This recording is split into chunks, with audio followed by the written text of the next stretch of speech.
Welcome back, everyone, to the Sport of Fitness podcast. I am your host, Chase Ingram, and yes, RIP to the mustache.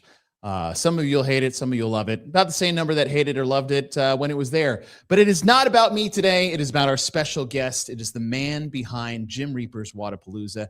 Dylan Militsky will be on the show shortly, but we're also, with that, breaking news of the athletes that will be competing live at Jim Reaper's Wodapalooza in Miami Beach, California for 26.3, the first time the CrossFit Games and Jim Reaper's Wodapalooza has collaborated for an open announcement. And speaking of the open, we are hard charging to nearly 130,000 open participants with 10 days left to go. The peak is rising. You will have 10 days to get your scores in, to get registered. The open announcement will take place next Thursday at Moffett Air Force Base over there in California for 26.1. Sean Woodland will be back in action. I will be a part of the broadcast. Bella Martin will be there as well as our participants for 26.1.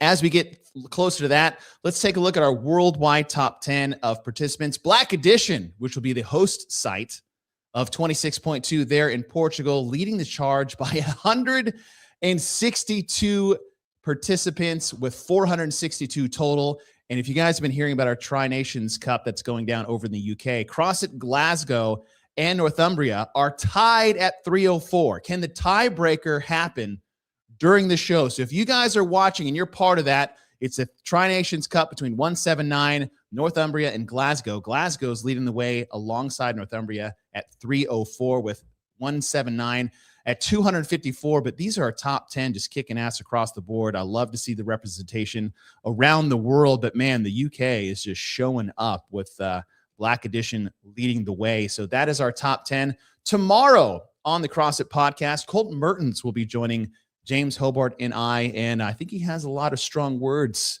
about his performance coming up here in the 2026 Open, as well as the game season. We will talk to him.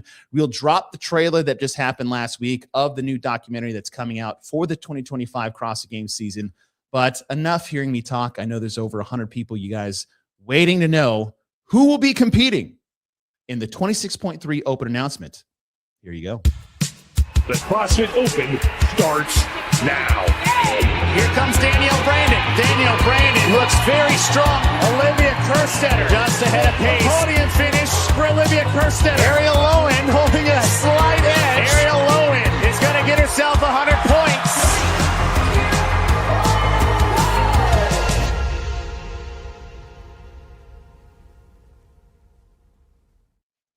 And there you have it for 26.3, Danielle Brandon, Olivia Kerstetter, and Ariel Lowen. Quite a lineup for 26.3. Dylan Militsky, the man behind Jim Reaper's Wodapalooza, is here. And man, this guy, what you guys broke the announcement at SoCal last year. Isn't that right? About the 26.3 collab with the CrossFit Games?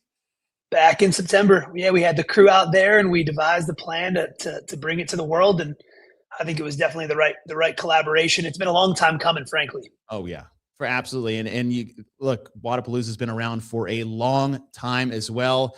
And if you look back at that, is that just look at this announcement and what had to take place for that. When did CrossFit come to you guys about this idea to maybe collab for an open announcement? I have to be honest, I'm not sure if they came to us or if it was a coming together. I don't know if I approached Dave or Heather, but I know it started right around when we realized that our dates for this year's event were going to be in the middle of the Open, right? In the past, we've always historically been in January, but the fact that we were in mid-March, we knew there was a big potential for there to be an overlap. So I think it started off actually by going to CrossFit and saying, hey, we know that these dates are probably at least on the periphery of when the Open's going to be. Are we in the vicinity? And if so, how do we make it work? And that's when I think they came up with the idea of let's blow this out of the water. Let's join forces. Such a cool idea. And let's touch a little bit more on who will be everybody's going to be there for 26.3. That's the coolest thing. We'll all be in Miami Beach. I will be in Miami Beach along with thousands of other, not just athletes, but participants and fans across the board. And that's what I think is going to be the coolest thing, is that everyone there will have an opportunity to do 26.3 and not just do it, but it gets to count, because a big deal of the Open is that you need to be an affiliate to get your scores approved unless you want to submit a video. But for that weekend and that weekend alone, I think one of the coolest things that's going to happen is that you guys are going to make it available for anyone who wants to do it, and that will be the approved score for their 26.3 effort that weekend. 100%. And it's really cool that CrossFit was willing to, I don't want to say bend the rules, but make that accommodation. So, right, even people that want to compete on a team for the games, the one exception, you have to do it always at the same, if you have to do it with the members of your team at the same gym across all 3 weeks of the Open. The one exception in the rule book, there's literally an asterisk there that says exception being in Miami for Gym Reapers Wodapalooza. So, and you mentioned folks that are competing. You mentioned Olivia, Danielle, and Ariel. That was news to me. The coolest part of that is that two of those women are also competing in the event. So you've got Ariel, who we just announced last week is competing as an individual. So she's going to continue from the Open announcement into the next 2 days of competition. And then you have Danielle, who's on Team Yeti, competing on a team of 3 Saturday and Sunday. She'll get an extra day to rest. And then Olivia as well, the young gun, great fan favorite, happy that she's coming. She's going to get to do it and then just get to hang out the rest of the weekend, which is also cool. Well, I think it's super exciting, but knowing that that's who's coming, that's who's going to be doing the Open announcement. But the tricky part of that is like there's a competition going on that entire weekend, because the thing I love about Gym Reapers Wodapalooza is that Thursday, Friday, it's individual competition for the elite side. And then Saturday, Sunday is the 3-person team competition, which, look, we've been watching this happen for years.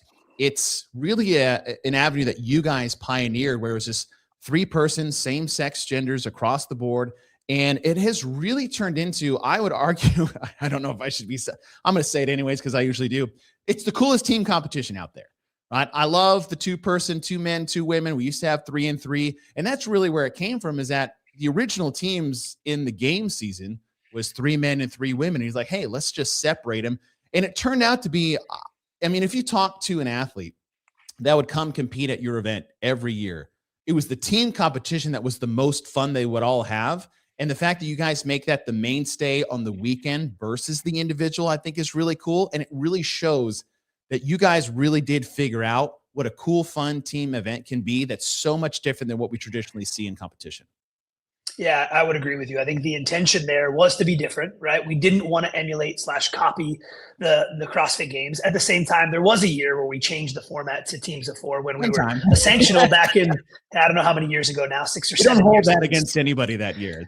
Yeah, we made the swap, but it was showing us also willing to get on the bus and be accommodating. But we do think we had something special and different. And then I think the other rationale was that it's more inclusive. It's easier for me to hit you up, Chase, and say, hey, let's grab a third and compete rather than find multi-gender teams. It just becomes a more difficult exercise. At the same time, I think it's become synonymous with who we are as an event, as a brand of an event. And so I think it's caught fire, and I would agree. I think a lot of the athletes that compete, whether it's whether the boys as one example that I'm looking at right now, you've got Alex Kazan, Danielle, and then Emily Rolfe competing on a team. The fact that these groups can come together and compete, it's just super unique and different.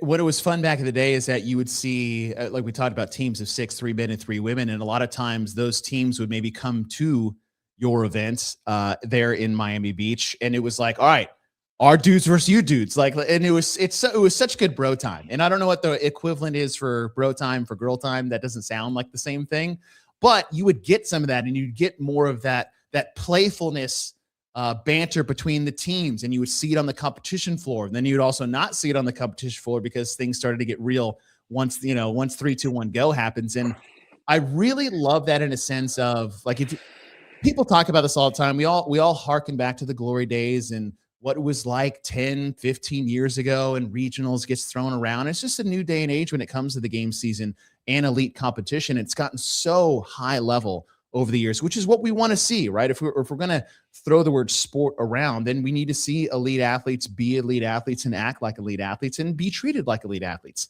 But the thing I've always loved about Wodapalooza is that you guys have always stayed true to who you guys are. And I might get this in the wrong order, but it's like friends, family, and fitness, right? And like that's really where you guys, because it's not just the elite competition, even though that's what we're talking about. Obviously, the announcement is 26.3, but I mean, you guys got over 1,500 to nearly 1,800 athletes that compete that weekend. Is it even more than that these days? 2,500. So it's going to be It's either the largest number this year than it's ever been, or it's like the second largest. I think one year we had close to 2,700 when we were in Bayfront.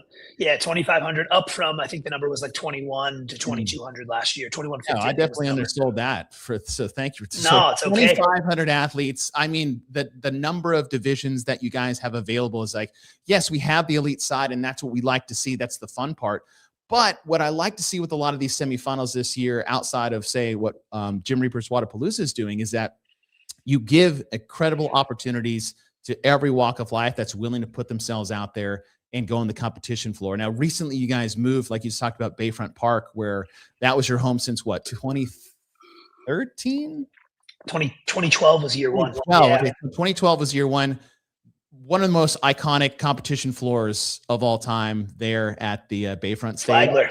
Yeah, oh, Bayside. The stage in the water is amazing too. Yeah, Flagler was cool. Flagler was a nightclub that had some fitness going on in the middle of it, but it was at Bayside. Yeah, Bayside. Incredible. I mean, people going by in their yachts to just watch what's going on there at Bayside. It was really one of the more iconic competition floors. Pick an event around the world, throw the tennis stadium in there. That's on par, in my opinion, up there. And so the worry was like, oh, if we're gonna move, where do we go?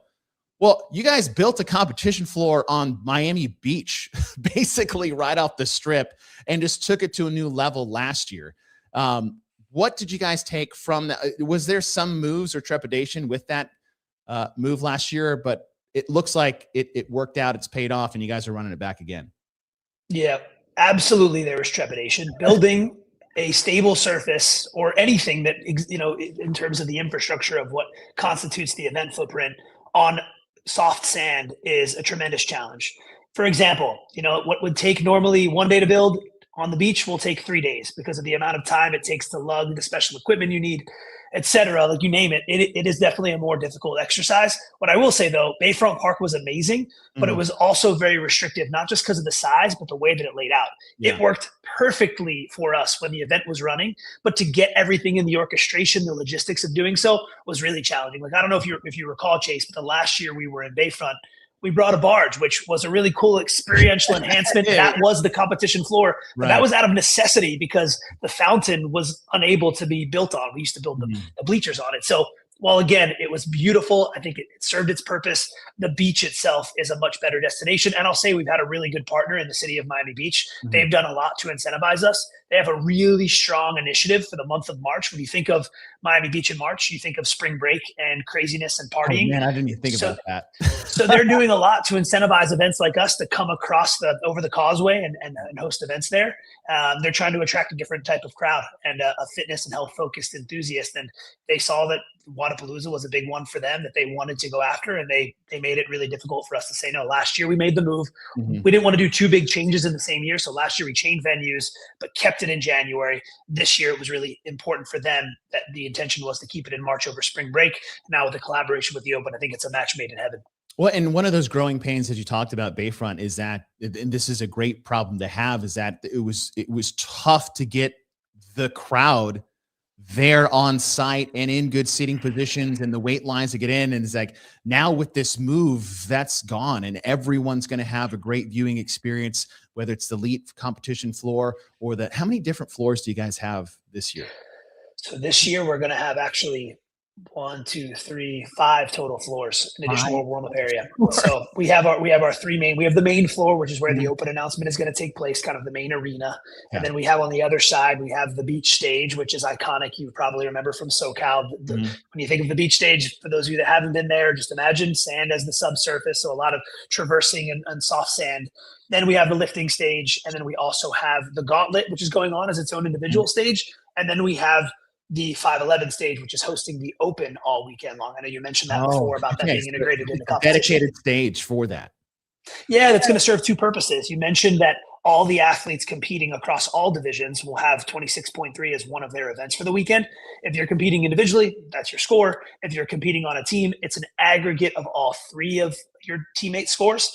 And then outside of the times in which that stage is being used, it's going to be open to the public to be able to sign up to do a heat of 26.3. Oh, wow. And as a matter of fact, even cooler, Chase, as you talk about the number of affiliates that are signed up, we're actually partnering with a slew of South Florida affiliates to host their own Friday Night Lights over the course of the weekend. So they're canceling it at their gym, and they're inviting everybody into Miami. We're going to let their coach take the mic, and we're basically giving them the footprint, the opportunity, the stage to feel like they're competing at Wodapalooza for their members to cap off the end of the Open. Dude, that is such a great idea. Man, that's awesome. I absolutely love that. I'm going to do it while I'm there. I'm going to find some time to sneak away.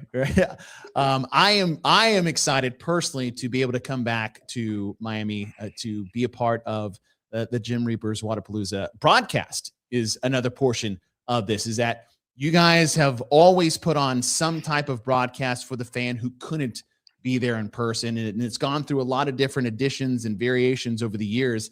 But recently, I believe you guys have signed a deal with a production company to like bring this back to the forefront again for those who can't make the trip for the broadcast. Yeah, it's going to be on all weekend long on the elite competition specifically. So we'd love for you to come there in person. I'd say, Chase, you can probably speak to this having been there in person. It's really hard to articulate, even through video and content and what you hear, to really be able to put it into perspective, what it feels like to be the environment, the ambiance. It's just really hard to articulate, and photos don't do it justice. They don't do it justice at all. But the broadcast is the second best thing if you're looking to follow along on competition. The elite individuals those first 2 days, and teams of 3 on the back half. As you mentioned, just to touch on something you mentioned a few minutes ago about what differentiates us on the elite side. You've got a really serious elite individual competition, 75 grands up for grabs for first place, right? So that's still a decent payday. And then you've got on the team of 3 side, it's a little more laid back. So I think they contrast each other really well because, like you mentioned, it's more of a banter, fun environment. It feels more like an all-star weekend. And I think I can confidently say that, having watched the new format of the NBA All-Star Game this past weekend, finally bringing it back to its roots and taking it seriously, because they're taking it serious too at the event. So my point being is that they're more than willing to engage with the fans, sign autographs, hang out with the volunteers. It's just a different type of environment on the team side than it is for the individual. So I think that's one of the big things that makes us different. Well, I love what you touched on there, because look, you guys bring the best athletes to Miami Beach for this event. You talked about the individual event, talked about the team event, but the one thing you just mentioned there is the accessibility and the relaxed atmosphere, because it's different at the CrossFit Games. Like, that's it, right? The athletes are there, exactly, dialed in, focused, that they do the best they can. I don't blame anyone for just like tucking in their corner and focusing on the big prize. That's to be the fittest man, woman, and team on planet Earth. That's the CrossFit Games. Well, what's so cool about Wodapalooza is what you just mentioned, is the accessibility to these athletes. They're just walking around, visiting vendors like with everybody else, and you get to see them, and it's no pressure, and they talk and they chat, and it's so much fun. And it is that atmosphere that you guys have been pushing since 2012, and it's really have manifested itself into something incredible. And as you said, pictures don't do it justice. The broadcast does the best job of doing it justice there, but being in person, as you said, there's nothing like it, because it evolves throughout the day, because it's a beautiful morning when competition starts. It's sunny. It's on the beach. The ocean is right there behind you. You can just walk to it if you want to. Look behind you. And then you have the strip. Every restaurant, pick a cuisine, and it is right there walking. You can throw a rock at it, unless you're, Jace Khalipa at the 2011 CrossFit Games. But sorry, Jason, you didn't deserve that. That was mean. I apologize. No, I don't. That was good. But it's all there in person. And then the sun goes down. And if we're in Miami, that's when the party starts, because the lights that you guys bring out there, and the music, and just the atmosphere that comes on, especially that main stage when the final events of the night, is that there really is nothing like it. And you guys do such a great job of making it a fun party atmosphere. But for you, looking at it now, is that, look, this is a fun year. You've moved dates. The city's working with you. And I'll just say, it's like being someone who's got to watch you evolve in your position, whether it's been a member at the gym, all of a sudden competing. Dylan competed at regionals, by the way, everybody. This man qualified for regionals, and he was a damn good athlete as well. In fact, beat me at a handstand walk competition. What was that, a Granite Game? I did. I remember that now. Yes. You son of a bitch. I totally underestimated you. You'd get me today, though. You'd beat me today. There's no doubt. But it's been, as a friend, as someone who just like enjoys watching the success of others, is that it's been really cool to see you grow because you work your ass off to make this happen. And it just really feels like this last year of 2025 from the games, from our end, like in CrossFit, everything feels good. I talked to just a random guy that came in the gym this morning. His name's Austin. He's at a CrossFit Southie in Boston. And he just wanted, we ended up talking. It's like 6 o'clock in the morning. He's like, everything just feels good. Like everything just feels like we're going the right direction. And the vibes are up. And I don't want to throw the vibe word around because everybody likes to throw but the vibes are up, registration's up. And it just feels like when we're hard charging to Gym Reapers Wodapalooza for week 3 of the Open, everything feels great in your direction. You got a lot going on your plate, but outside of your real world is, how does it feel for you guys? Because putting on an event is a lot different than going to watch one. And with all the work you guys put in, does this feel like everything is really moving in the right direction for you guys? Yeah, absolutely. And it's funny you mentioned this feeling of things going in a positive direction, because I had that same type of epiphany moment on the floor at the 25 CrossFit Games. I was, as you know, part of the media team and on the mic, and in between the heats of action, I'm looking up in the crowd and everyone's on the edge of their seat, getting ready for the next heat to start. They're excited. The energy's building. It felt sort of like the old days of the tennis stadium. So the nostalgia really, at least, bleeding into my soul. And that was the moment that I realized, okay, CrossFit's on its way back. And I feel like that was the starting point of healing for things to continue on this positive trend. Now, the Open's indicative of that. To give you context, like our online challenging qualifier grew by 15%. So year over year, that's just total participants. Yeah. So that was another good signal. So there's all these data points, right? Like all you can do is look at the data points and then see how they all look on the wall. And right now it does seem like everything's picking up. Mm-hmm. Same thing with our event in general, with the momentum we have, with the partnership with CrossFit, with our new title partner. It all just feels good. And it also helps that I have an extremely seasoned team and amazing members of that team.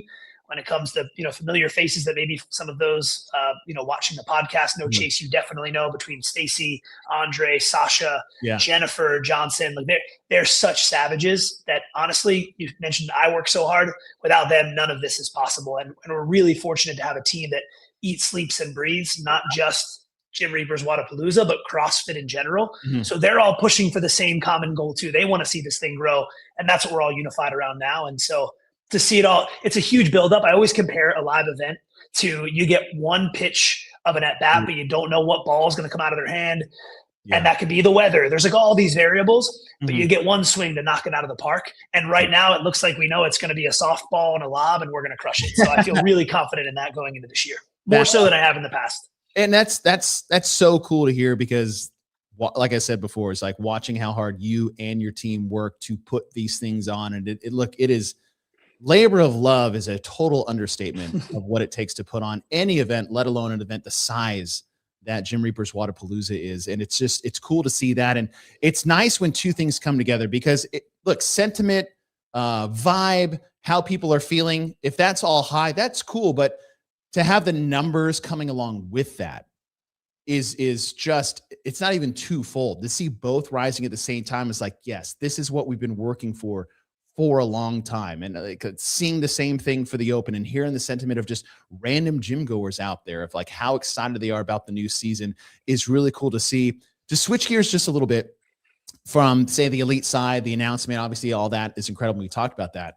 But another thing that is, I think, unique to what you guys put on, you mentioned earlier, is the gauntlet, right? The gauntlet seems to be it feels like a 24/7 just opportunity for anyone that's a spectator, anyone. I mean, not that I would double up competing to do this, but it is this like, just walk me through the gauntlet that you guys put on every year at Wodapalooza.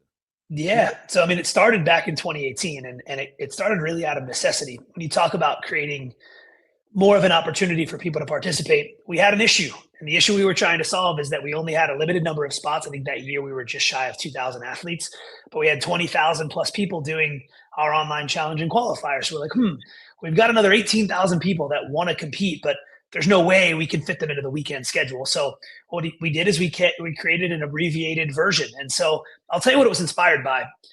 I, having to work a ton, would put a huge dose into my training by way of Pat Sherwood, shout out to him, and the Monster Mash. Oh, the Monday Monster Mash. I would always do the Monster Mash on like Sunday nights. It was just my go-to. It was like, I know that I can crush myself and I can get in enough training. If I don't work out for 3 days, at least I got enough volume in to fill my cup for at least the next 2-3 days. And so I took that as the inspiration. And what we did is we ended up molding it into a 3-station competition, 3 back-to-back workouts with 3 separate scores. And now over time, it's evolved to be an even more inclusive opportunity. Station 1 is more monostructural cardio race, 15-minute AMRAP. The second station with a 5-minute rest, just like in the Monster Mash, 5-minute rest, more of like a barbell lifting type strength piece, and then a barbell or sandbag metcon so that you can have your pick your poison. And then the third one is more for time event. But yes, 3 back-to-back, an hour long, you're in and out, but you've certainly gotten a good workout in. Now, the thing that I see is the balance of people wanting to go and do the open workout or do the gauntlet. But there's even more happening this year. Like beyond that, we have a USAW weightlifting meet, which is a new format. So people want to go and lift and qualify for nationals. You can. You can qualify out of that?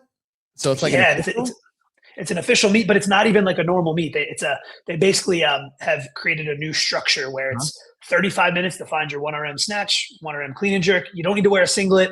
And yes, so it's if you don't like wearing a singlet and you want to qualify for nationals, there's your chance. I'm singlet, but that's just me.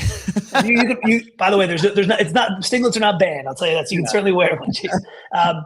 Then beyond those, we have a ton of spectator workouts. We also have, in addition, we're doing something called the row party, which is like a team of 4 stationary rowing competition. There's just tons of opportunities to do a litany of different things on site beyond just competing in the 3 or 4 day competition, which is what I think makes it unique. As a spectator, if you're going to watch, you can still get plenty of fitness in over the course of the weekend. That's fantastic. And if people want to know more about this, you guys have a whole site that people can go to. It's just whittlepalooza.com. And it's all on here, right? Compete, scroll down to the gauntlet. That's it right there. All that stuff. Community Olympics, the gauntlet, the row party. And then if you click over, there's even more, right? There's probably like 7 or 8 things there. Seminars, workshops. I don't know if I'm supposed to comment in the chat, but I just did. Look at this. Seminars, workshops. You guys have like live. I mean, last year was like live podcasts from a lot of different places. There's this talking stage. There's a community stage. Grappling? You guys are doing grappling out there? Yeah. Oh, yes. We have a grappling tournament. We're partnered with Danny Lopez of CrossFit Soul, another affiliate owner. And he's putting on a whole showcase and competition and then open mat rolling. So there's like literally something for everybody. That is fantastic. Community Olympics, top gyms go head to head. The row pot, man. Okay. Look at this. This is it. Oh, the barge, man. That was it. Wild. I still have that in the background on my computer. That was so wild. That story is insane. Just finding out a month before the event, we couldn't build over the fountain and we towed that in from the Carolinas and we made it work, but it ended up being one of the coolest experiences ever.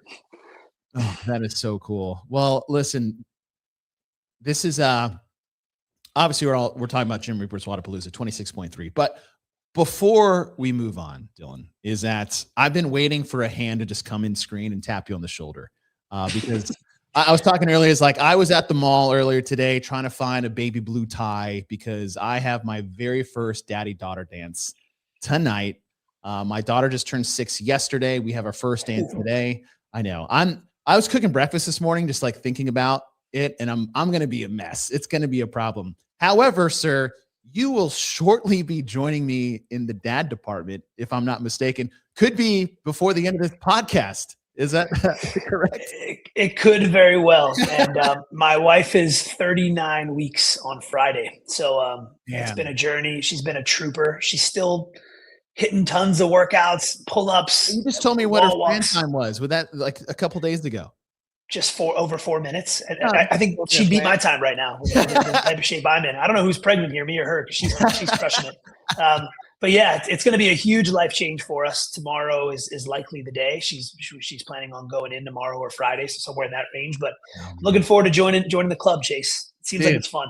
It's the best club. It's the best club to be in, and it's non-exclusive, which is kind of the great part for anybody. But I'm super pumped for you, man. And what a time to do it, right? Just a couple weeks before.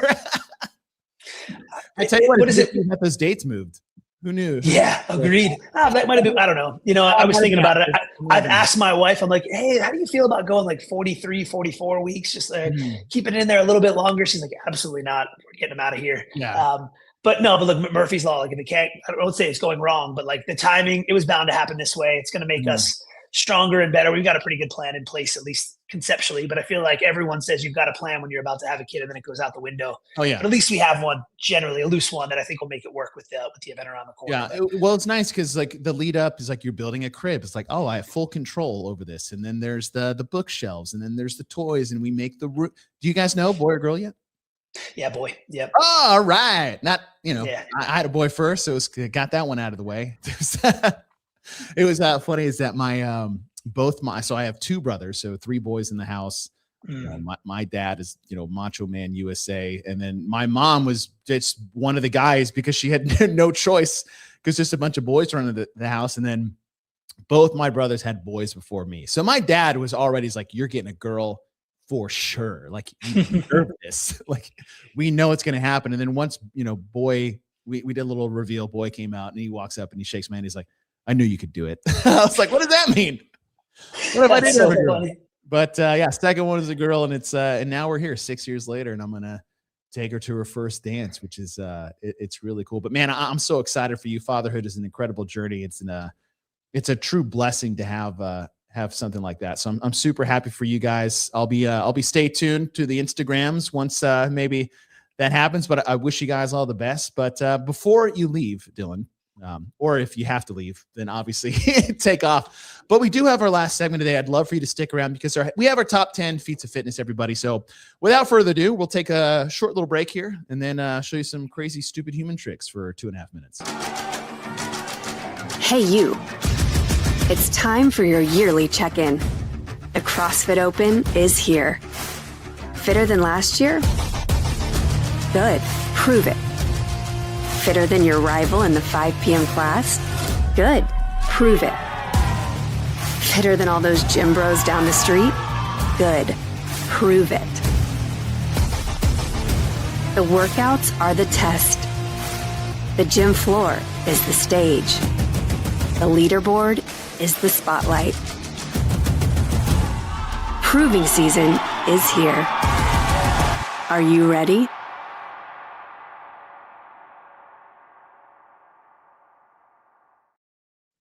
Just like that, everyone, you have 10 days to register for the 2026 CrossFit Games Open. We have nearly 130,000 people worldwide already ready to take the plunge and join it. The first open announcement will be next Thursday, which already makes me sweat, knowing that it's right around the corner. But it's a wonderful time. It's a wonderful time. It's funny is that both my kids are born in February, so February babies. In fact, if you guys don't know this, is that my son's name is Dylan, and it's spelled the same way. Clearly, after Dylan. That is ironic. I remember texting you that. It's like, it's a good name. When is Dylan's birthday? When is are they? His was on the 2nd of February. Oh, okay. All right. Got it. He's already had Groundhog's Day. And then my daughter's was yesterday, and it's the same date as Michael Jordan. So listen, clearly we planned that. Greatness. It's greatness. Absolutely. So welcome to the February Club with that. But every week on the show, Dylan, I find 10 crazy feats of fitness out there that I rank 10 to 1 and join along for the party. Cause once I hit this video here, we'll probably mute ourselves. So just, be ready to unmute yourself as we do this. So without further ado, our top 10 feats of fitness for the week. Starting off at number 10. Do you guys ever do this in the gym where someone gives you unsolicited advice and you decide to give some back to them? I don't know what she said. I don't know what she said at all. All I know is that I've been there before. Coming at number 9. I don't know what this baby's training for, but it is. It definitely holds a hollow rock better than I ever did. Me too. Oh, that is incredible. Look out for that one. The Smith family. Coming in at number 8. If we needed to make handstand walks harder, how about weighted handstand walks? Wow. More for Javier Gomez later in the list. Number 7. A dual legless rope climb, which looks really fun. You're like, oh, how does that make number 7? I believe the term is wait for it. And yeah, why not just throw a 25-pound plate between his legs and catch it? Number 6, we have a Tyler Sanders. I believe this man has actually competed at Wadapalooza before. Single leg squat clean in the gym. Everyone's reaction is appropriate. Minute number 5. I said we'd see it again. How about a tandem parallel handstand walk? The joke is Corley coming at NorCal. How about a 660-pound underwater back squat? That's not one I would want to get pinned with. Yeah. Unofficial world record. Not that anybody else has really tried that, but there it is. Top 3 were there. 455 pounds from Zach Rule is from the floor. It's actually quite incredible. I've never even done this once in my life, and that man just did it. 455 from the bench. Coming in at number 2. I don't even know what to call this. This is just kettlebell tricks, and it just keeps getting weirder as he do this. But Artem has made his way onto this. But you thought it'd be number 1, not number 1. We saw the rope climb. How about a rope muscle up while holding on to pliers, pinching the rope, and doing it from a seated position? Just when you thought you guys were good at things, this guy comes in and shows you what good is all about. And that is our top 10 feats of fitness for the week. Dylan, listen, thank you for coming on the show. Good luck to you and the family. I'm so excited for the new edition that is coming along. And again, 26.3, 2026 Gym Reapers Whatappalooza. They're on site. If you guys aren't in there, if you don't got tickets yet, make sure you show up. Make sure you're there for the announcement because it is going to be huge. Danielle Brandon, Ariel Lowe, and Olivia Kerstetter will be taking the stage. You know, Dylan, before we go, I mean, how can we send you off in a better way other than just like, hey, let's get ready? So. Yeah. Thank you very much, Chase. Appreciate you having me. And yeah, I'm looking forward to hitting 26.3 with you on site. Let's do it. Yes, we should get the collective group to try to all do it together. Cause I don't want to do it alone. Me either.